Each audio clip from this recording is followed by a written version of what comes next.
Media Islamnet. Dan radio kesayangan Anda menghadirkan.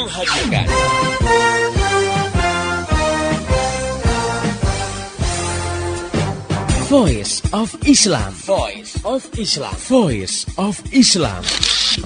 Saya pernah nonton satu acara televisi, di situ ada party, pesta-pesta di sebuah diskotik, lalu dibikin kuis. Cuman kuis itu syaratnya hanya boleh diikuti oleh pengunjung yang bawa alat kontrasepsi, alias kondom. Ternyata banyak yang bawa. Paling datang itu anak muda semua gitu kan. Kita ditanya, kenapa kamu bawa? Loh, kita kan nggak tahu apa yang terjadi setelah ini. Wow, jadi kan sudah sedia payung sebelum hujan gitu ya. Sedia kondom sebelum berzinah. Astagfirullahaladzim ya. Kenapa kok seperti terjadi? Karena karena kita sudah hidup di alam sekuler. Hidup dengan landasan memisahkan agama dari kehidupan. Jadi agama udah nggak dipandang.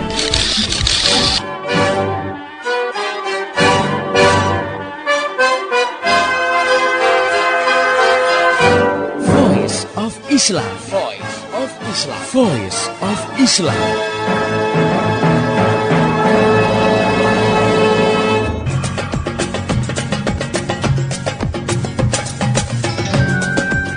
Assalamualaikum warahmatullahi wabarakatuh. Halo Indonesia, jumpa dengan saya Bunga Intan dalam program Voice of Islam. Kerja bareng Media Islamnet dengan radio kesayangan Anda ini. Dan selama 30 menit ke depan, Voice of Islam akan mengisi ruang dengar Anda dalam rubrik konsultasi surat. Seperti biasa, pengasuh rubrik kita telah hadir di sini, Ustazah Insinyur Latifah Musa. Beliau adalah konsultan klinik anak muda untuk pergaulan Islami. Baik, kita sapa dulu beliau. Assalamualaikum Ustazah. Waalaikumsalam warahmatullahi wabarakatuh, Mbak Bunga Intan. Apa kabarnya hari ini? Alhamdulillah bikhair. Alhamdulillah. Mudah-mudahan pendengar yang budiman juga demikian. Karena konsultasi surat kita kali ini lumayan membuat bulu kuduk merinding berdiri nih Ustazah. Jadi ini ada penanya dari Bekasi, pendengar Voice of Islam setia kita di Bekasi, namanya Ita. Pertanyaannya seperti ini Ustazah. Assalamualaikum. Saya sangat miris melihat berita-berita yang ada di televisi. Akhir-akhir ini sering ditemukan kasus mutilasi. Mengapa hal ini bisa terjadi? Mengapa sadisme semakin meningkat saja? Nah, benar kan? Ya. Merinding kan pendengar yang budiman? Nah, Ustazah nih gimana nih? Mulai ditemukan kasus-kasus mutilasi ya di negeri ini. Ya. Ada gejala apa dengan masyarakat kita akhir-akhir ini? Bahkan terakhir kemarin itu pelaku mutilasinya perempuan. Ya, berani sekali ya. Melihat semakin mengerikan perlakuan terhadap korban ini, apa sih yang terjadi Ustazah? Ya Mbak Bunga Intan dan juga pendengar yang budiman di seluruh tanah air, ini memang semakin mengerikan saja ya. Pelaku terhadap korban yang kalau dekade yang lalu, kira-kira puluhan tahun yang lalu itu pernah ditemukan mayat terpotong 13. Jadi pernah jadi semacam ikon mayat terpotong 13 itu mutilasi. Nah, itu saja sudah hal yang sangat menggemparkan ya, menghebohkan ya. Maka saat ini kok sepertinya sama sekali tidak ada lagi sifat manusiawinya gitu ya. Potong-memotong jadi gitu. Kayaknya udah biasa. Bahkan bisa dikatakan hanya hewan yang sanggup berbuat seperti itu terhadap mayat gitu. Ini kan memang satu gejala penyimpangan sifat manusiawinya manusia. Artinya kalau manusia itu sudah tidak berbuat selayaknya manusia, maka berarti sudah mulai ada gangguan terhadap karakter kemanusiaannya. Memang ini persoalan di tanah air kita ya. Kenapa kok semakin sadis saja ya pembunuhan ini? Nah, itu dia pertanyaannya Ustazah. Mengapa manusia kok mulai sanggup memotong-motong manusia lain gitu? Iya. Yang dulu sama sekali mungkin gak pernah terpikirkan oleh manusia. Iya, Mbak Bunga Intan ya, dan juga ini Mbak Ita dari Bekasi yang bertanya ya. Banyak juga orang yang bertanya, kok bisa sih mayat dipotong-potong gitu. Nah, kalau menurut kriminolog dari Universitas Indonesia, ini Bapak Adrianus Meliala, ada dua kemungkinan ya orang melakukan mutilasi. Yang pertama, pelakunya khawatir dirinya ditangkap kalau meninggalkan korbannya utuh gitu. Jadi mereka berpikir kalau meninggalkan jejak itu kasusnya akan terungkap. Padahal karena akhirnya terungkap juga ya. Iya.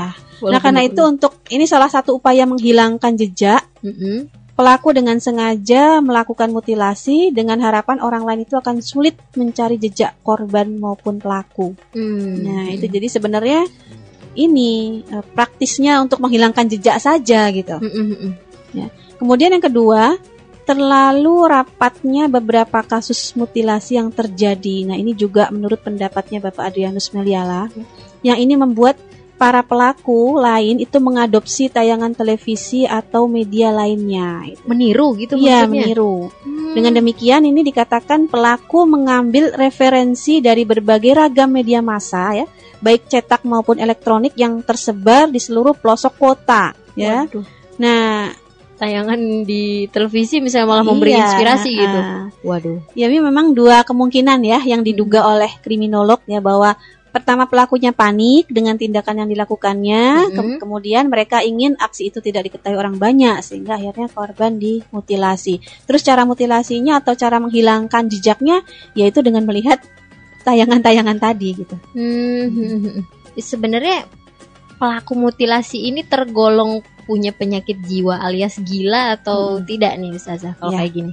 Kayaknya udah nggak manusiawi ya. Kayak bukan manusia. Hewan yang bisa capik-capik mayat gitu ya.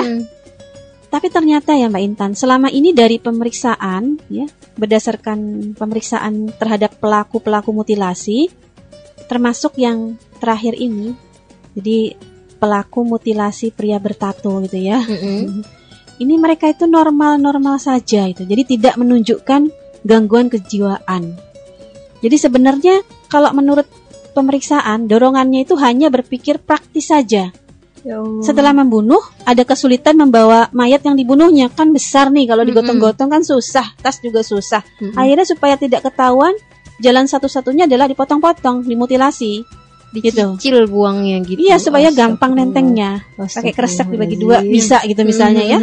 Nah, tidak semua pelaku mutilasi itu ternyata psikopat atau gila ya. Sebab tujuan tertentu saat melakukan aksi mutilasi tersebut itu ya secara praktis ingin menghilangkan jejak, itu saja.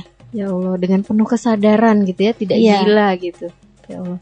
Mengapa kok setelah ada satu kasus mutilasi, kemudian berkembang kasus mutilasi lainnya?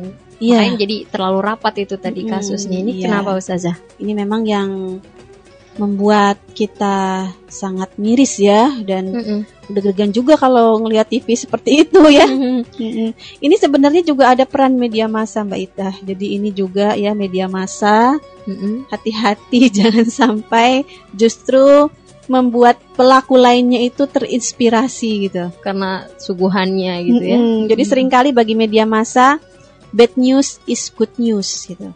Ya, kemudian kasus tersebut, yang bad news tersebut itu dianggap sebagai ya seperti infotainment jadinya ya, diekspos secara besar-besaran, termasuk ketika melakukan reka ulang kejadian gitu. Ini yang kalau menurut psikolog forensik ya, ini namanya Pak Reza Indragiri Amril, ini menduga bahwa pelaku mutilasi kali ini meniru kejahatan yang sedang populer atau yang disebut dengan copycat kriminal.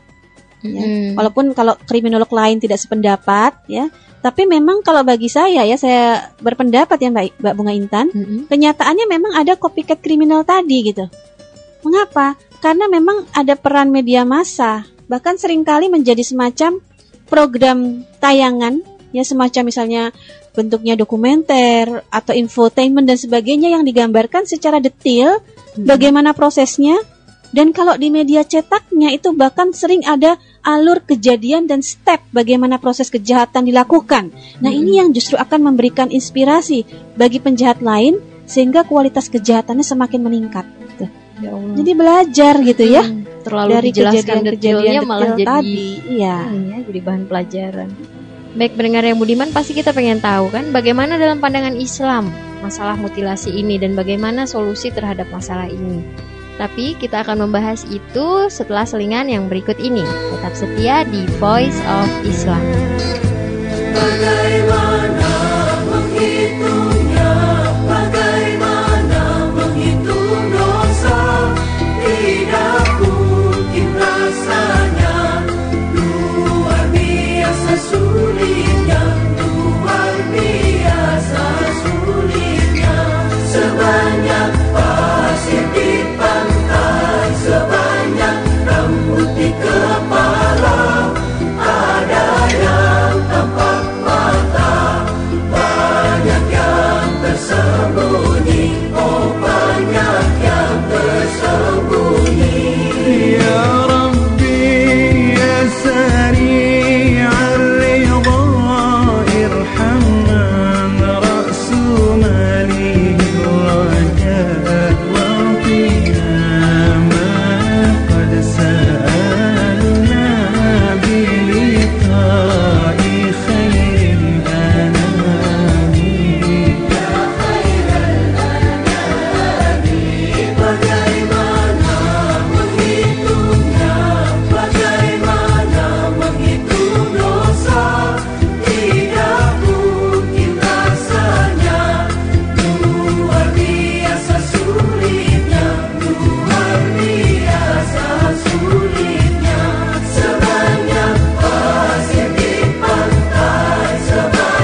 Anda sedang mendengarkan Voice of Islam. Voice of Islam yang disiarkan oleh 245 radio di seluruh Indonesia.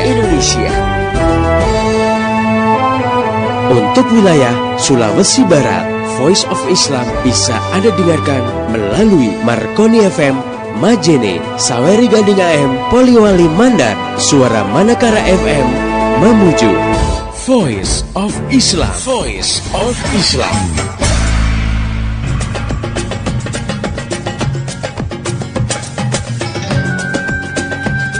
Masih di Voice of Islam, kerja bareng media Islamnet dengan radio kesayangan Anda ini.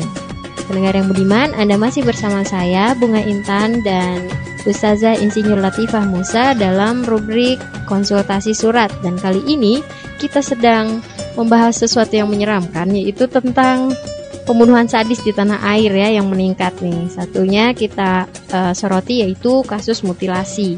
Nah Ustazah, mutilasi ini kan bukan hanya membunuh ya. Iya. Setelah korbannya terbunuh, mati, kemudian masih juga dizolimi gitu ya, dipotong-potong. Nah sebenarnya kalau dalam Islam gimana sih? Ya, kalau kita bicara yang mutilasi sebelum korban mati dengan mutilasi sesudah korban mati, memang nanti ada perbedaan ya. Karena kalau mutilasi dalam kasus korban belum mati itu ada penyiksaan gitu ya. Kan belum mati dia. Nah, tetapi kita berbicara bagaimana dalam menyikapi pembunuhan sadis yang di akhir-akhir ini meningkat, termasuk kualitasnya. Sebelumnya kita membincangkan tentang adanya copycat kriminal tadi. Jadi peniruan melalui tayangan media massa, ketika media massa justru menayangkan alur kejadian dan juga termasuk step bagaimana proses kejahatan dilakukan, dan ini ternyata memberikan inspirasi bagi penjahat lain. Setelah didetili ya, mungkin ditanya bagi pelaku mutilasi terakhir, kok bisa sih, dari mana? Padahal dia kan bukan tukang jagal gitu. Kok bisa sih motong-motong mayat begitu? Ternyata dia melihat tayangan yang dimutilasi itu, akhirnya dia meniru gitu. Nah, kalau dalam Islam itu reka ulang tidak boleh ditayangkan, tidak boleh disiarkan. Ini harus disembunyikan agar tidak menimbulkan inspirasi. Itu kalau dalam Islam. Jadi media massa tidak boleh membuat reka ulang atau media cetak dan sebagainya untuk mencegah terjadinya copycat kriminal tadi ya. Ini hanya kerja polisi tapi sifatnya tertutup karena terkait dengan pembuktian juga. Nah, kemudian dalam menjatuhkan hukuman bagi pelaku kejahatan ya, kalau di Islam itu malah harus disaksikan oleh orang banyak, Mbak Intan. Ya misalnya hukuman qisas ya harus terbuka ya. Demikian juga cambuk ya, potong tangan atau rajam, memang ini harus disaksikan secara terbuka. Oleh karena justru orang, ya karena justru disinilah nanti akan menimbulkan efek jera bagi masyarakat, sehingga mereka akan berpikir ulang untuk meniru kejahatan tadi. Nah justru sebaliknya di Indonesia, reka ulangnya ditayangkan, kemudian hukuman terhadap pelaku kejahatan malah disembunyikan dan dilakukan secara tertutup gitu. Nah bahkan kadang-kadang sudah ada semacam membangun persepsi ya di kalangan media massa yang misalnya diekspos bagaimana HAM bagi terdakwa, hak asasi manusia, ya, yang akhirnya masyarakat sepertinya lupa dengan kejahatannya di masa lalu. Malah dibelain. Iya, atau justru sebaliknya, misalkan kalau yang kena stigma itu orang Islam, bagaimana diekspos agar atau timbul image bahwa Islam itu memang pro kekerasan dan sebagainya. Nah, ini memang permainan media massa gitu. Saya melihat dalam kasus Rian misalnya ya, tersangka Rian yang ditemukan telah banyak membunuh ya, yang salah satunya dimutilasi. Ini dia sudah melakukan begitu banyak kejahatan, tapi yang diekspos media massa justru perilaku menyimpangnya homoseksual yang seolah-olah itu bukan penyimpangan gitu ya. Siapa pacarnya, bagaimana ganteng wajah pacarnya ya. Kemudian akhirnya dijual foto-fotonya Rian seperti seorang selebriti ya. Yang ini menimbulkan simpati bagi orang-orang yang pro Rian akhirnya ya, yang betul. Sekomunitas itu misalnya, yang padahal perilakunya adalah menyimpang, yaitu homoseksual. Nanti suatu saat orang lupa begitu saja bagaimana bejat dan jahatnya Rian, dan bahkan ketika suatu saat dieksekusi misalnya ya, orang itu akan dihunjam dengan slogan-slogan hak asasi manusia yang membuat seolah-olah yang menghukum Rian itu tidak punya kemanusiaan. Itu bisa saja terjadi ya. Ya, seperti misalnya dalam kasus pernah terjadi ya beberapa waktu yang lalu, hukuman mati bagi seorang pembunuh 3 orang itu seolah-olah jadinya yang membunuh jadi merasa, yang mengeksekusi jadi seperti merasa bersalah gitu. Karena adanya tuntutan untuk menghapuskan hukuman mati karena dianggap tidak sesuai dengan hak asasi manusia. Orang lupa bahwa dia sudah membunuh 3 orang gitu, dengan cara yang sangat keji gitu. Nah, mengapa akhirnya justru kondisinya terbalik gitu. Jadi yang jahat dan bejat itu siapa gitu kan? Iya, malah dibelain. Iya, dan inilah yang kemudian menyebabkan kejahatan akan berulang lagi dan kemudian berkembang karena adanya tayangan-tayangan yang menggambarkan reka ulang dengan gaya yang seperti tadi ya. Jadi tidak pernah ada efek jera di masyarakat dengan ditutup-tutupinya eksekusi ya, kemudian dengan slogan hak asasi manusia tadi, kemudian dengan ekspos media massa, dengan reka ulang tadi semakin menambah kualitas kejahatan dan sadis di tanah air ini. Ini yang justru terbalik di Indonesia. Kalau kita berbicara tentang Islam justru terbalik gitu. Nah, pendengar yang budiman bisa bandingkan ya. Baik, solusinya gimana dong Ustazah kalau udah kejadian begini nih? Ya, saya hanya berpikir bahwa kita melakukan ini karena tidak paham, itu saja. Mungkin kita belum mengerti bagaimana seorang muslim itu harus mengambil sikap. Mungkin kita belum mempelajari bagaimana seharusnya kita sebagai seorang muslim harus berbuat ya, berdasarkan hukum-hukum Allah. Nah, sehingga kalau kita ingin tahu bagaimana solusi terbaik untuk menyelesaikan pembunuhan sadis ini ya, atau menghentikan sadisme di tanah air ini ya, maka tidak ada jalan lain selain kembali kepada hukum Allah.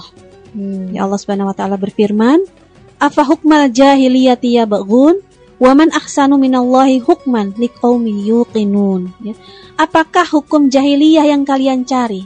Dan siapa yang lebih baik daripada Allah dalam hal hukuman ya? Bagi orang-orang yang yakin. Jadi bagi orang-orang yang beriman, orang-orang yang meyakini bahwa hukum Allah yang terbaik, maka dia akan menyadari bahwa dia akan mengembalikan seluruh urusan itu kepada sang pembuat manusia sendiri, yaitu Allah Subhanahu wa taala. Dan kalau sekiranya kembali kepada hukum yang telah dibuat oleh Allah, maka bisa jadi begini ya Mbak Intan. Masyarakat itu tidak akan berani lagi melakukan mutilasi karena takut dengan konsekuensi hukumannya gitu. Ya. Bahkan menyakiti sesama muslim saja itu juga akan berhitung ribuan kali. Bayangkan ya, merusak gigi orang dengan sengaja, kisosnya ya gigi juga gitu. Kemudian membayar diat ya. Kemudian mencungkil mata orang, ya matanya dicungkil juga gitu kan, dia mikir juga. Nah, ini yang membuat orang berpikir 2 kali sebelum melakukan kejahatan. Ya, jadi makanya dalam sistem yang menerapkan Islam secara kafah, kriminalitas itu bisa dikatakan relatif tidak ada. Bunyinya aja yang serem, padahal kan justru mencegah. Iya, justru malah terjadi ketentraman di masyarakat. Baik, pendengar yang beriman, silakan bertanya atau mengirimkan kritik dan saran. Bisa dikirim ke nomor 0856 9492 4411 atau bisa juga melalui email ke mediaislamnet@yahoo.com. Saya Bunga Intan beserta seluruh kerabat kerja yang bertugas mengucapkan terima kasih kepada Ustazah Insinyur Latifah Musa atas bahasannya kali ini. Terima kasih Ustazah. Ya Allah Intan, jazakillah khairan. Lain kali kita bahas lagi. Mudah-mudahan tidak yang serem lagi ya. Mudah-mudahan cepat selesai. Baik, terima kasih juga pada pendengar yang budiman yang telah setia mengikuti acara ini. Pesan saya, sampaikan apa yang Anda peroleh dari acara ini kepada yang lain agar rahmat Islam bisa segera tersebar luas termasuk di kota Anda yang tercinta ini. Mari menimbang masalah dengan syariah. Assalamualaikum warahmatullahi wabarakatuh. Setiap manusia pasti punya masalah. Ada yang rumit, ada pula yang klasik. Masalah kita, masyarakat dan dunia, semua pasti terusi. Allah menguji kita dengan masalah. Allah pun telah siapkan solusinya untuk menguji setiap dari kita, siapa hamba terbaik. Mari, mari menimbang masalah. Mari, mari menimbang masalah. Mari, mari menimbang masalah dengan syariah. Mari, mari menimbang masalah. Mari, mari menimbang masalah. Mari, mari menimbang masalah dengan Syariah Voice of Islam. Nah, sebutan mahram ini ya pada awalnya dibahas oleh para imam mufassirin, para ahli tafsir ketika ada hadis Rasulullah SAW yang gimana sih? Lagi asik-asiknya dengerin Voice of Islam, ada yang nelpon lagi. Halo, Assalamualaikum. Waalaikumsalam, Rin. Kamu lagi denger Voice of Islam ya? Masalahmu lagi dibahas tuh di Voice of Islam. Aduh Tina, gimana sih kamu? Udah tahu aku lagi dengerin persoalanku lagi dibahas, kamu pakai telepon lagi. Terus gimana aku bisa tahu solusinya? Tenang, friend. Aku barusan dapat bocoran dari media Islamnet. Buat edisi-edisi Voice of Islam yang sudah diputar, rekamannya bisa didapatkan oleh perorangan. Jadi sekarang kamu dengar baik-baik siaran Voice of Islamnya biar masalahmu segera selesai. Nah, kalau belum ngeh juga, kamu bisa dengar dari rekamannya. Gitu, Rin. Rin? Kamu masih di situ kan? Waduh, ini juga masalah nih buat si Rina, sering ninggalin telepon sembarangan. Halo Tina, alhamdulillah barusan udah ada kiriman MP3 Voice of Islam. Jadi maaf ya, tadi aku tinggal sebentar. Bocoran dari kamu tuh sebenarnya udah aku denger seminggu yang lalu. Jadi langsung aja aku SMS ke media Islamnet buat pesen MP3-nya. Tina, kamu masih di situ? Ya, gantian deh gue yang dikerjain. Ya, dapatkan rekaman-rekaman Voice of Islam yang sudah diputar. Hubungi media Islamnet di 0856 9492 4411. Demikian tadi Voice of Islam. Semoga hikmah yang terkandung bermanfaat untuk kita semua. Amin, amin, amin. Ya Robbal Alamin. Kembali bisa Anda dengarkan Voice of Islam. Menghadirkan topik-topik seputar kehidupan kita esok hari di waktu dan gelombang yang sama.